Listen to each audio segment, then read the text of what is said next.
Welcome to the new Camtasia Studio. We encourage you to watch and play with this Getting Started project video to learn some of the most important concepts of using the editor. If you want more in-depth tutorials that will walk you through the entire process of recording, editing, and sharing your videos, then please watch the Getting Started tutorials using this link under the Help menu. The editor is divided up into three main areas: the clip bin, the timeline, and the canvas. The canvas is where you see your video during playback and can move, resize, and reposition all media however you want. The timeline is where you assemble and edit your video. At the top of the timeline, tick marks represent time in terms of minutes and seconds. When building a video, you'll work in a horizontal manner, beginning from the left and moving sequentially through time toward the right. The tracks are layered on top of each other, so media you add on higher tracks is viewed on top of media on lower tracks in the canvas. For example, this callout is placed on top of the video track on the timeline, and therefore is on top of the screen video on the canvas. If I drag the video track on top of the callout on the timeline, the callout is now hidden behind the video on the canvas. Use the zoom slider to magnify the view of the timeline.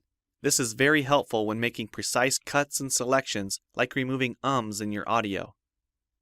New media can be dragged and dropped on an existing track, or a new track is automatically created when media is dropped at this location at the top of the timeline. To change the position of a clip on the timeline, just drag it. To change the duration of a clip, drag the edges in either direction. An important part of the timeline is the playhead. To view your video, click play. Notice how the video and the timeline's playhead stay in sync.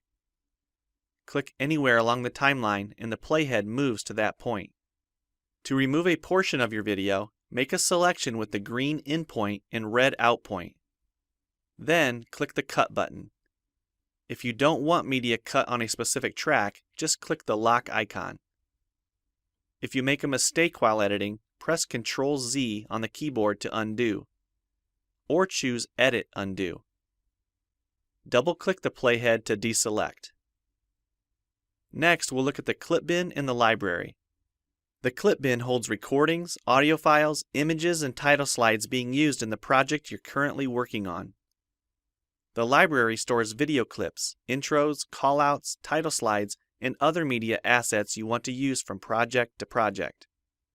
It is pre-populated with professional content you can use in your videos. You can download more media from our website by clicking this link. You'll find a lot more music, callouts, and animated titles to use in your projects, and it's all free. Once you find something you like this callout for example, just drag it to a track on the timeline and resize and reposition it as needed.